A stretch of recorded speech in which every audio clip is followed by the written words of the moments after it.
Ayan, magandang gabi po sa ating lahat at nandito po tayo ngayon sa Barangay 7, District 1. Ayan, at pinamimigay na nga po itong Christmas food pack ng ating Yorme. At kararating lang po to kaninang hapon, mga 4 or 5, gano'n. Tapos ipinamigay din po kagad ng ating chairman dito sa Barangay 7. At eto, dito lang po banda. Ayan, pinamimigay na po yan.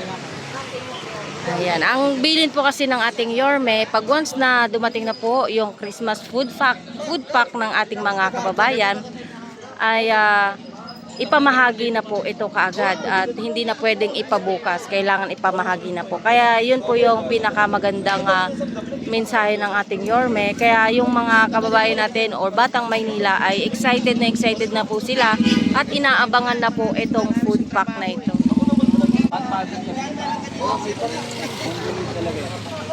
Galing na dito.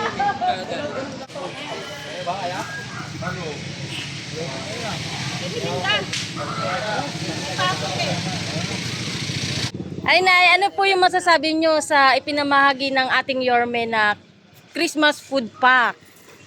Maraming salamat kay Yorme. Malaking tulong po para sa amin ito. Ayan, wala nang 500 Noche Buena. Okay lang po. Libre na. Thank you, Nay. Hi, Nay. Ano po yung masasabi nyo? Dumating na po sa barangay ninyo yung pamasko ng ating Yorme. Thank you, Yorme. God first. Ano ba yun? God first. Masaya ka ba, Nay? Siyempre. Thank you. Bagay para sa Pasko. Ayun. Thank you po. Ayun, mas lalo na kay Chairman. Oo, napakasipag. Thank you, Nay. Ayan, ano po yung masasabi nyo sa ipinamahagi po ng ating Yorme na Christmas food pack? Siyempre, napakasaya. Maganda yung magiging Pasko namin. Ayun. Sobrang ganito para sa amin. Thank you, Yorme. Solid ka talaga. God first. Masaya ka ba? Yes. Ay, yes. Thank you. Dumami na sila. Ayan. Ayan. Nakangitin. Saya-saya na nila. Medyo konti pa lang po yung pila dito kasi nga yung iba galing pa sa trabaho. Ayan. Te, ano yung masasabi nyo na natanggap nyo na po yung Christmas pamasko ninyo kay Yorme? Ayan. Thank you. Ikaw, Nay. Masaya ka, Nay? Ayun. Thank you, Nay. Waiting ka na lang. Kung di ka nabigyan ng kabilang barangay, magse-second chance ka lang na kung sobra, saka natin pamimigay. Ha? Ano yan, Che? Paalala lang na hindi tayo namimili. Ang ginagawa natin, lahat ng household, bigyan muna natin. Botante at hindi botante, yun kasi ang utos ng alkalde. Sumunod tayo sa utos ng Maynila. Ha? Ngayon, pag may sumobra, saan natin pamigay sa mga hindi taga rito ng mga botante na hindi nabigyan sa lugar nila. Okay, malinaw ha? Ayan. Salamat po kay Yorme. Ayun. Buti na-explain ni Chairman. Hindi mo kilala yan.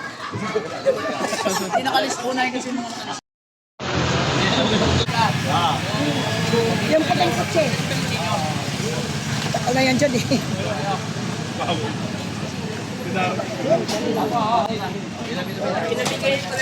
Kuya, ano yung masasabi mo sa pamasko ng ating Yorming handog? Salamat.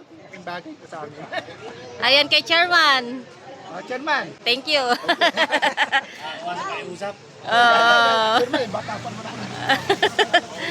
Ayan, napakabait po ng ating chairman at napakiusapan po sila. Ayan, kasi ito naman, para sa kanila naman po talaga lahat to.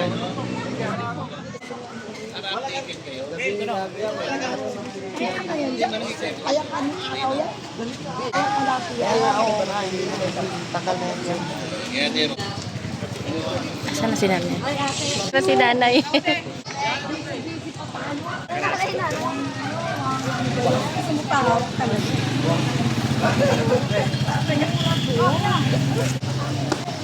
Daling na natin sa atin. Ayan, Nay, ano ba yung masasabi nyo? Natanggap nyo na po yung magang pamasko ng ating Yorme food pack. Hi, Yorme, I love you. Forever and ever, my mayor. Salamat po sa food pack at saka yung binigay po ninyo sa senior. Malaking bagay po yan para sa amin lahat. Merry Christmas po. Maraming po salamat talaga. Natanggap niyo na po yung gift ni Yorme sa Opo, senior? opo. Wow!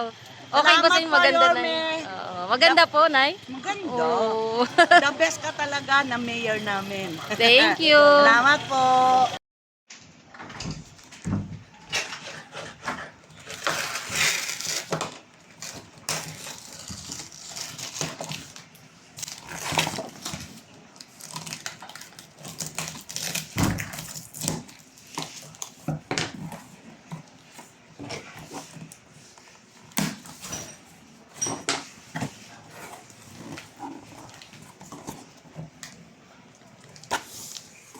Ayan, ito po yung laman ng Christmas food pack ni Lorme. Ayan, malaki po yung niya, spaghetti sauce. Ilang to? 850 grams. And then, ito yung spaghetti pasta. Maraming pamilya na rin na kaya nito. Ito yung fruit cocktail. Tapos, meron siyang crema asada. Tapos, ito po yung cheese. Ayan, cheese. Tapos, ilan tong corned beef niya. Uy, may pangluto na kami. 2, 4, 5, 5. Tapos, merong bigas na kasama. Ayan, ilang kilos ba ito? Kasama bigas. Ayan na siya lahat. Thank you, Yorme. Nakakuha rin kami.